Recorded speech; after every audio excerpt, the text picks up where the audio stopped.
Sa panahon ng mabilis na impormasyon at kaliwat ka ng balita, kailangan mo ng isang channel na mapagkakatiwalaan, diretso at para sa bayan. Ito ang Balitang Pambansa, ang iyong bagong tahanan ng mainit na issue, tunay na impormasyon at mga balitang hindi mo dapat palampasin. Mula sa mga trending na kaganapan sa social media hanggang sa mga seryosong isyong pambansa. Bantay kami sa bawat sulok ng bansa para sa iyo. Hindi lang basta chismis, kundi validated news, mga impormasyon na may batayan at mga kwento ng tunay na buhay Pilipino. At kung gusto mong laging nauuna sa kaalaman, huwag kalimutang mag-like, mag-share at higit sa lahat, mag-subscribe. Dahil sa Balitang Pambansa, balita mo, boses mo, bayan natin ito.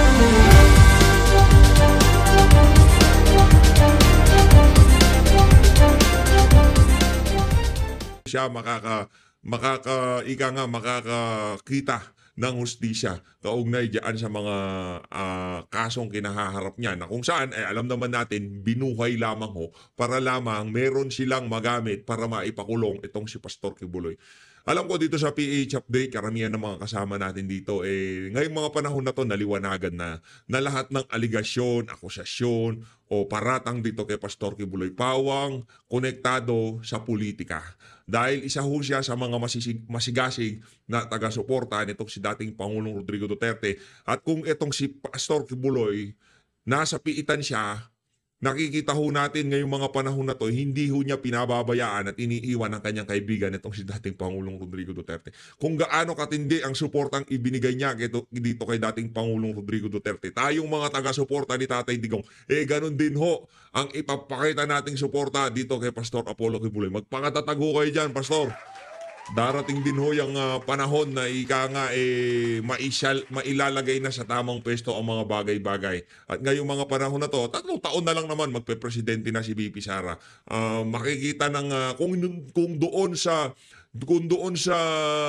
kaso nitong si Dilima na kung saan merong mga ebidensya, witness, napakarami pa nagpapatunay na talaga di umano may kinalaman siya sa mga nangyayaring lutuan ng pulburon dyan sa Bilibid. Kayo ho yung mga pinagsalita sa Senado nagbaliktaran na dito pa sa kasalukuyang administrasyon itong si Marcos Jr. Naniniwala ho tayo na magkakaroon ng hustisya ang nangyayari na to kay Pastor Apollo Kibuloy ngayong mga panahon na to. At makakalaya siya kung sakaling ika nga ang ating hudikatura hindi na magpasakal dito sa administrasyon nitong si Marcos Jr. Kita naman ho kahit sa Supreme Court, di ba? Ang dami hong petisyon na nakasalang dyan ni isang oral argument, wala pa rin tayo naririnig. Kailan tayo nakarinig ng oral argument? Kailan? Last year pa. Ano ho yan? Kapit lang ho, Pastor Kibuloy. Yung petition for bill na yan, talagang ano ho yan, kumbaga pipigilan ho yan ng mga walang iya sa pamahalaan niya itong si Marcos Jr.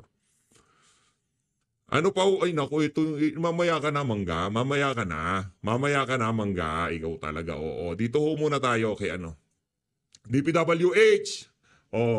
Eto na nga ho ba sinasabi natin, imbis na itoon ang resources ng pamahalaan para mag-rescue, mag-deliver ng relief, tulungan ng mga local government na mailikas ang ating mga kababayan, ginagamit ho nila ang resources ng DPWH para mag-plaster ng tarpaulin nitong si Bangag sa susunod na zona. Yan ang ano ngayon. Yan ang realidad ng administrasyon ni Marcos Jr. Diba? Napakawalang hiya.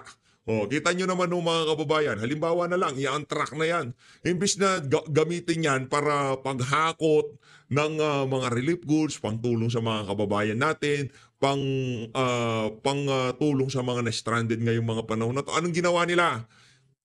Isinakay nila yung mga tarpaulin ni Bangag para sa zona at ginagamit pang plaster ng tarpaulin. Ganyan ho ka insensitive itong administrasyon na to.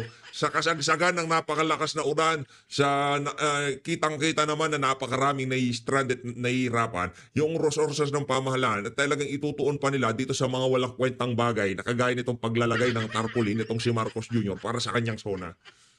Ano ba yan? Yan na nga ba sinasabi ko? Yang politiko pa rin pagmamayari na ni Martin Romualdez. Alam niyo ba mga kababayan, ano lang yan, 6 minutes ago lang ho yan mga kababayan, literal.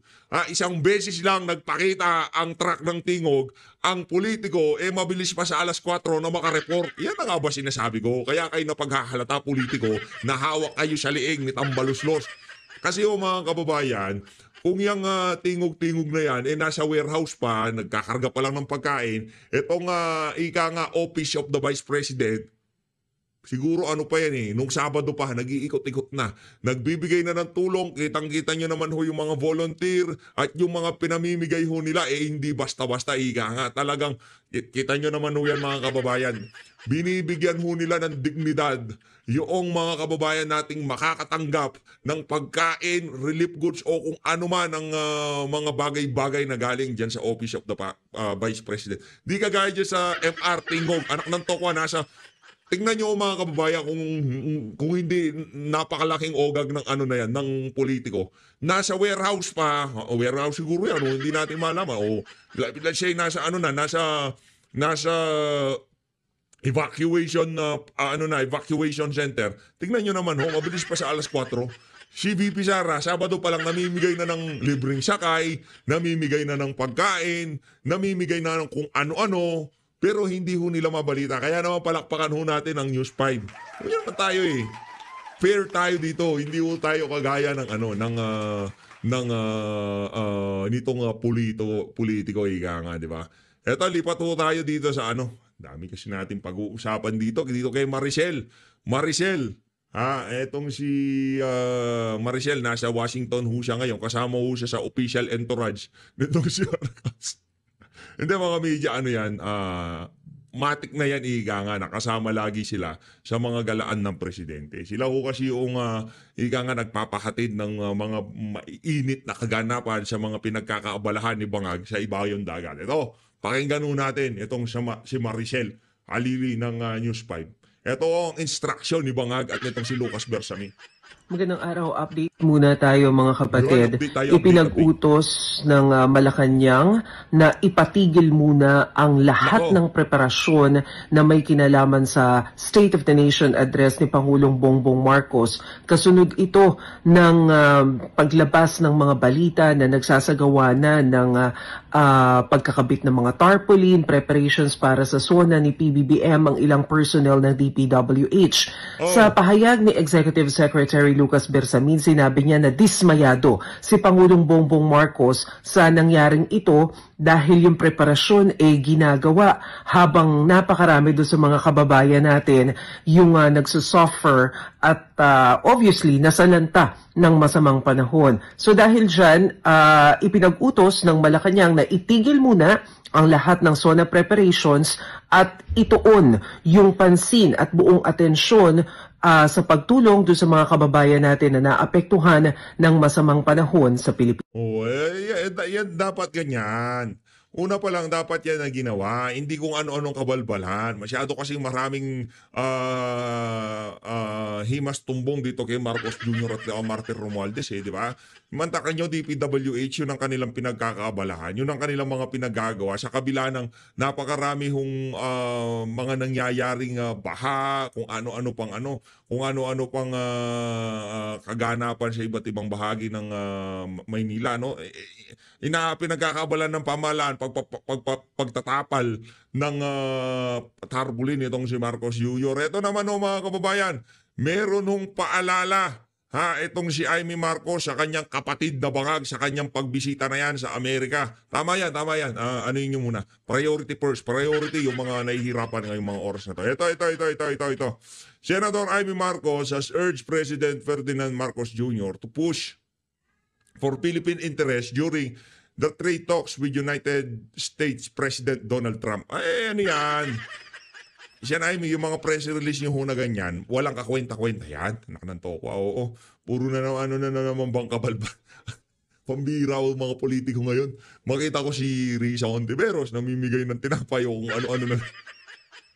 Walang gustong magpauli. Lahat ng gusto maging presidente sa 2028, kahit ayaw sila ng sambayanan, todo sa pag-iepal. Di ba? Pero yung walang interest na tumakbong pagka-presidente, tahimik lang sa kanilang mga mansyon, higa nga, di ba? Nandun sila sa kanilang mga higaan, naka-D4, nag-Netflix, at di ba? Ganyan lang naman sila. Pero yung mga gigil na gustong tumakbong presidente, kagaya ni Romualdez, nitong si, tag dito, Risa Hontiveros, si VP Sara, normal naman yan eh. Walang bagyo, may bagyo. Merong libreng sakay, merong tumutulong talaga sa mga... Kaya hindi ko tayo nagtataka eh. Kumbaga, uy, si VP namimigay, hindi, normal lang yan. Uy, si VP may libreng sakay, hindi, normal lang yan. Kahit walang bagyo, okay lang yan, ni VP Sara yan. Pero yung dalawang nabanggit natin na yun, talagang palong-palo. Alam na yan pagkaganyan, di ba? Pagdating dito kay Amy Marcos, Sen Amy, ito ho, ika nga, friendly reminder from PH Update.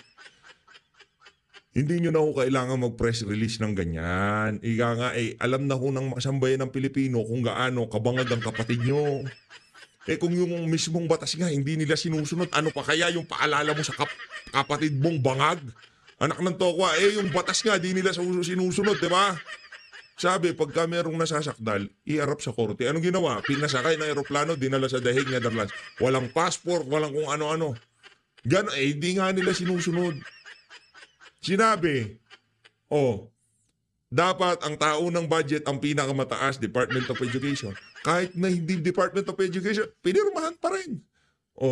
Dapat ang pondo ng PhilHealth gamitin para sa mga contributor. Anong ginawa? Kinuha nila.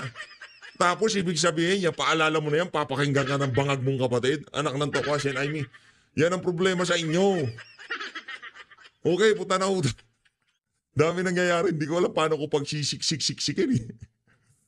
Ito, focus na lang ho tayo dito kay Manong George. Manong George Garcia. Yan, trader din tong si George. Nagtatrader na ho siya, siguro sabi niya nung si George, ako na lang lagi napuputukan sa mga utos nyo. Ito, dito sa video na to, ilalaglag ko na kayo. Ito, pakinggan natin ang interview niya dito kay Manong Ted Filon. Game! SK election. Sige po. May tanong lang po si Ruth na karagdagan po, Chairman. Gusto ko kasi mag-move na dun sa ano. Yung gusto ko lang malinawan na may isa kasing medyo mainit na issue na ito pong pag-upo ni Ditigog Party List Representative na dating Congresswoman na si Representative Yeda Marie Romualdez bilang kinatawan dun sa third seat ng Tingog Parties. Pwede po bang pakipaliwanag muna, Chairman, paano po pa nangyari yan? Kasi ang dami po nilang nominees, tas may mga nag-resign. Paano po yung naging desisyon ng COMELEC dyan? Una po, Ma'am Ruth, nagbago tayo ng pulisiya nung itong nakaraan lamang dahil doon sa naging desisyon ng Korte Suprema doon sa kaso ng Guanzon versus COMELEC. Dati-rati po, Ma'am Ruth, Sir Ted, 5 lang ang pinapasubmit ng COMELEC ng nominees. Yung nangyayari po kasi, after the election, kalimitan, lalo't nanalo yung party list, nagre-resign yung lahat at pagkatapos nagsasubmit ng panibagong 5 na mga nominees. So para po mapigilan yan, ang ginawa po natin, kahit walang legislation, nagpasubmit lang po tayo ng 10 na nominees at ang sabi po natin, kung sakasakaling may magre-resign sa 10, hindi po kami papayag na magkakaroon ng palitan sa 10 na yan sapagkat yung pong 10 ay permanent na nalisa. Maliban na lang kung yung pong nawala ay namatay o na-disqualify, in which case papayagan namin yung palitan para po mapigilan yung nangyayari noong nakaraan. Remember po, Ma'am Ruth, Sir Ted, yung po lang ang pwede namin gawin base sa aming pag-aaral kasi hindi namin pwedeng baguhin kung ano yung umiiral na batas. Ngayon po, yung naturang party list, nagsubmit po sila ng 10. Tama po, yung pong former Congresswoman Yeda Romualdez ay number 6 sa kanilang listahan. Yung pong number 3 ay Calatrava, kung hindi tayo nagkakamali. Pagkatapos yung number 4 at number 5, nagkaroon po sila nung tinatawag na assembleya na naghalal po sila ng mga bagong officers. Yung pong number 4 at number 5 ay nahalal bilang Executive Vice President at yung number 5 naman ay nahalal bilang Vice President. And therefore, nakalagay po sa kanilang Constitution and Bylaws na kapag ka nahalal bilang opisyal, hindi pwede maging Natawa yung mga nasa background anak ng tokwa, ang galing nilang mag-ogre. nominado bilang nominee ng party list yung naturang mga opisyal ng kanilang party list. Yun naman pong number 3 ay nag-resign naman po. Kung kaya po yung number 6 ay kinakailangan tumaas as number 3. Take note, wala po itong substitution, wala pong nagbago doon sa listahan ng 10 kung hindi yung pong number 6 ay tataas. Kaagad po kami nakatanggap ng sulat o ng liham. Galing nila, di ba? Galing ho nila. Hindi pwedeng tumaas ang ginawa. Ito. Kayong dalawa na nasa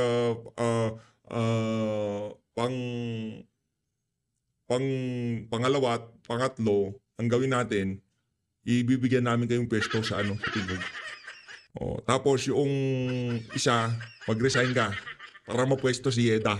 Mula sa Secretary General ng House of Representatives. At tinatanong sa amin dahil nag-resign po yung number 3 ng naturang party list na nakakuha ng 3 seats. Tinatanong kami kung sino po yung sumunod na base sa ranking at binigay po namin yung pangalan nung number 6 dahil nga po yung 3 ay nag-resign at yung 4 at 5 naman ay nahalal bilang opisyal ng kanilang party list.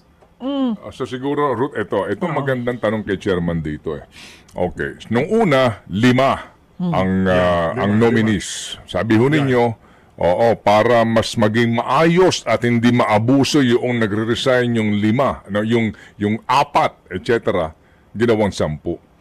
So practically po, walang effect yung ginawa nating 10. Kasi nangyari pa rin po ito, Chairman.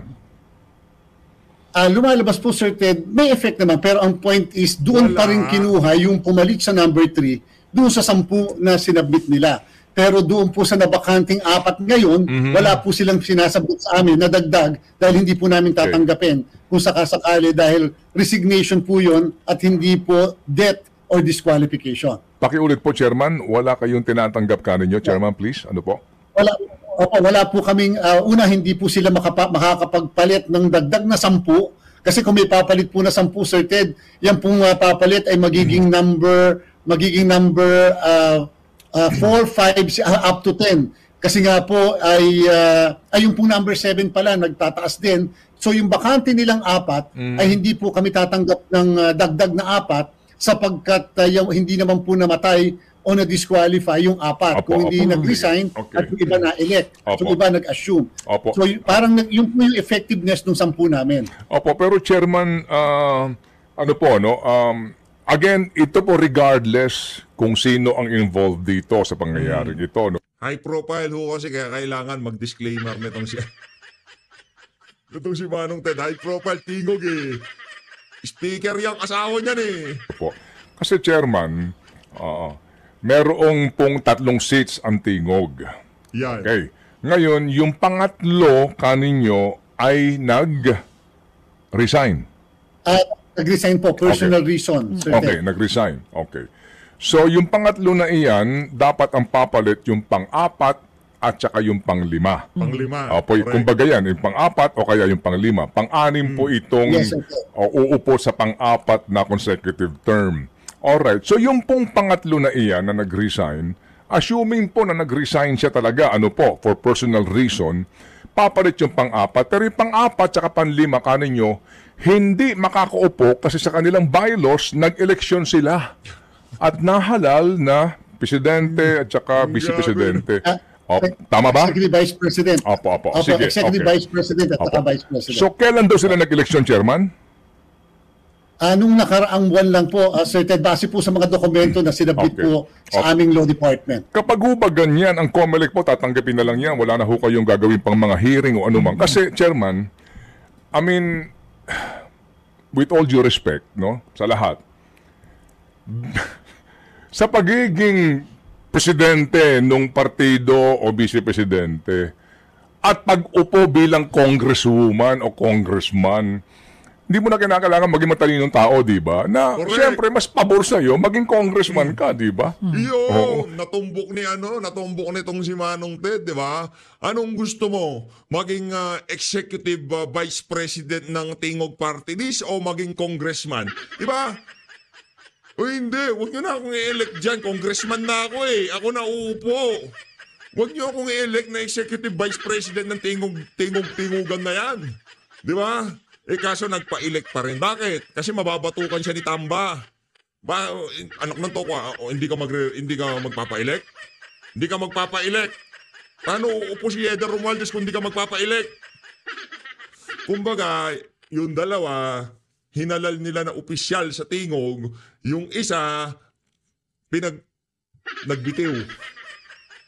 Ang Petrangelo. Ganun ho ba yun? I mean, tinanggap na lang ho natin yun na wala na hong pag-question pa sa mga taong ito na para namang sa iba, ang hirap paniwalaan, Chairman, na ano ho ito, hindi planado itong gantong mga pangyayari para po makabalik ang isa pong pang-apat na yung term niya sa Congress. Uy, fourth termer na yung si Yeda? Di ba hindi pwede yung apat na term? Ang kapal ng mukha, ha? Maaaring tama po kayo, Sir Ted. Kaya alam po ang pinagbasihan po namin, madami na po kasing kaso. Ang pinaka-latest po na kaso, Sir Ted, ay yung magsasaka party list versus Villamin, na kung saan ang sinabi sa amin po ng Korte Suprema ay hindi naman kinakailangan magkaroon pa ng mga hearing, ibabase lang po sa dokumento, lalo na dun sa pinaka-constitution and bylaws ng mismong party list. So, matagal na po nila sinasabi, kahit yung senior citizens dati, Sir Ted, na dapat ang pagbabasihan lagi ay yung mismong bylaws ng organisasyon ng party list at yun po ang pinaka-basis na lang ng Commission on Elections. So kaya po talagang napilitan na lang kami na sundin kung ano yung constitution and bylaws nila at tanggapin yung representasyon mismo ng party list na yan tungkol sa pagkakahalal ng kanilang dalawa na nominees, yung number 3 at saka number 4 at saka number 5. Opo, so sige, dito po sa mga nominado po ng partidong ito, lahat ho ba ng nominees from number 1 to number 10, sinuri po ng COMELEC ang kwalifikasyon ng bawat isa? Are they really qualified to take a seat in Congress kung sakali? Yes po, Sir Ted. Ito po ina-publish pa natin dahil mandatory requirement po yung publication sa newspapers ng lahat ng nominees para po yan ay notice to the entire world para kung sino gusto mag-question. Well, as of ngayong araw na to, wala pong nagpapile ng question o petition or opposition doon sa listahan na kanila pong na-submit sa Commission on Elections. So therefore, base po sa mismong batas din, yung Republic Act 7941, kung walang mag-question within a period of 5 days from the publication ng listahan, ito po ay final list for this term and therefore it cannot be disturbed. Okay, cannot be disturbed, meaning wala na hong magagawa pa ang sino man dito to question the qualification of the nominee. In this particular case, Chairman, yung pong ika-anim na nominee ay nanungkulan bilang regular district representative from 2016 to 2019. And then, siya po ay naging party list representative ng 2019 to 2022 and 2022 to 2025. So that is 3 consecutive terms po bilang miyembro ng House of Representatives. The Constitution says under Article 6 and Section 7, na no member of the House of Representatives shall serve for more than 3 consecutive term. Ba't manunungkulan ng 4 na beses yan si Yeda dyan sa House of Representatives? Di nyo ba kukwestiyonin yan? Di tama ba bylaws o konstitusyon? Kayo naman, Chairman George. Bylaws ng tingog party list o ang saligang batas ang ang tawag dito, ang mananaig dito sa usapin na to? Chairman, how do we construe that provision po vis-a-vis itong medyo novel situation na merong uupo ng pang-4 na consecutive term, Chairman? Napakaganda pong issue yan actually talaga, Sir Ted. Una, para sa kaalaman ng lahat, wala pa pong desisyon ng Korte. Napakagandang issue niyan, pero basahin mo lang ang saligang batas, maliwanag pa sa sikat ng araw na mali ang mangyayari na yan kung sakali man nauupo itong si Yeda Romualdez ng pang-4 na beses yan sa House of Representatives. Alam nyo naman, nakalimbag sa saligang batas na hindi pwede yung pang-4 na beses, 3 beses lang, okay ka na sa 3. Pahinga tapos balik na naman, ganun lang naman yun. Pero ipagpipilitan dahil baka si Yeda Romualdez yan, baka asawa yan ni Martin Romualdez, baka hindi makapalag dyan si pangalan to? Itong si George Garcia, di ba? Suprema tungkol sa bagay na yan doon sa issue. Yung gray area po yan eh. Ano ibig sabihin ng gray area? At hindi po ang COMELEC ang magre-resolve at nag-resolve sapagkat as far as we're concerned, so long as walang nag-file ng petition, question, opposition patungkol sa napakagandang issue na yan, hindi po namin pwedeng i-resolve yun, Sir Ted, sapagkat hindi po ministerial ang duty ng COMELEC kapag ganyang mga issue. At yan po'y kinakailangan may mag-file ng petition. Ngayon po, pwede may mag-question dyan sa House of Representatives Electoral Tribunal dahil sa magandang novel issue na yan. At number 2, para po sa kaalaman ng lahat, meron din po kasing desisyon ng Korte Suprema, yung kaso ng Booking Morales versus the COMELEC, na kung saan, Sir Ted, sinasabi, para pumasok ang 3 consecutive term, ay hindi lamang it pertains to the same position, dapat po ay same constituency. Magandang issue. Ang tanong, kung yung ba ay ang unang termino ay sa mismong distrito, pagkatapos 2 termino ay sa party list, yan ba ay 3 consecutive term o yan ba ay interrupted na 3 consecutive term? So yung po yung isang maganda dyan po, hindi lang po umabot sa amin, Sir Ted, yung legal issue na yan, sapagkat wala pong nag-question tungkol sa bagay na yan. Is the Booking Morales mayoralty issue in the Constitution or COMELEC rules lang po? Bali po lumalabas po yun yung interpretasyon ng saligang ng Supreme Court sa kaso sa Article 10 ng Constitution, which is, tama po kayo, Sir Ted, yan po ay mayoral position. Wala pa po kasing nadidiskusyon ng Supreme Court patungkol sa mga congressional position tungkol sa issue ng what kind of constituency para po mag-refer sa 3 consecutive term. Okay, so meaning po, Chairman, kayo po sa COMELEC, nung na-publish ito, naghain sila ho ng listahan ng mga nominees, purely ministerial lang po naging function po ng commission dito, kaya po wala na ho sa inyo, among you members of the commission, nag-discuss dito at nag-usap-usap tungkol po dito sa kwalifikasyon po ng kanilang 6 nominee. Wala, tama po kayo, Sir Ted, at yung po yung kadahilanan kung bakit meron kayong isa dati na na-feature na isang party list, may nag-question po doon sa number 1 nominee na kasalukuyan hanggang ngayon, maaaring hindi nanalo, ay amin pong dinidinig ngayon, katatapos lamang ng hearing, dahil po may nag-question, may nag-oppose, may nag-petition laban doon sa nominee na yon. Okay, may tanong ka ba, yung, Ruth? yung kasi napapag-usapan talaga natin yung legalities, di ba, yung technicalities, na tama naman na bumabalik din ikaw manong sa Constitution and even yung sinasabi ni Chairman Garcia. Pero naalala ko kasi, Chairman, dati nung in-announce nyo, no, na from 5 nominees magiging 10 nominees, kasi nga ina-avoid natin, yung binanggit na rin ni Manong kanina na maabuso yung ganyan na parang nagsasubstitute. So ginawa nyong 10 para mahaba yung listahan, para hindi nga po agad-agad makakapag-substitute. Pero nangyari pa rin to kasi biglang 3 yung nawala dun sa 10 eh. So parang talagang na-defeat po yung purpose. Yung nakikita nyo lang po na naaabuso pa rin, in a way, parang naaabuso pa rin po yung sistema eh. Ano po ang tingin nyo dyan? Kasi kayo po maganda yung idea nyo noon na pinalitan nyo from 5 to 10 eh.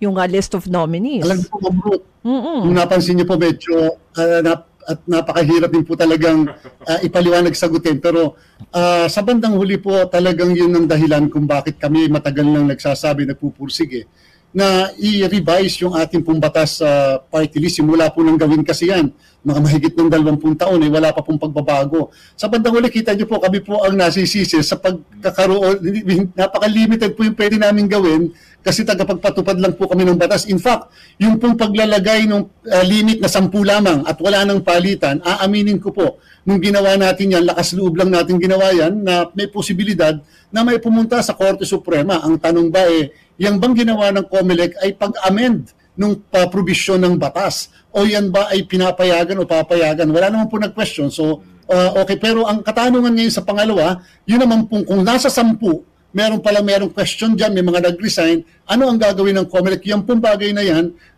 mukha po talagang kakailanganin ng amendment ng batas sapagkat yung Section 16. Hindi. Ano pa lang?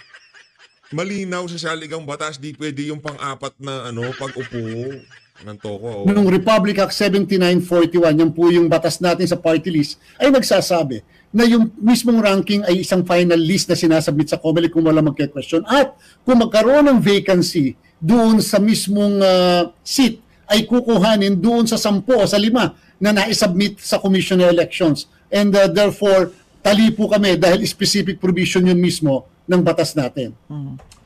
Parang naisahan naman kayo doon, chairman. Okay lang, magpapaisa si chairman, syempre. Ma'am Ruth Cabal, alam nyo, magpapaisa yan.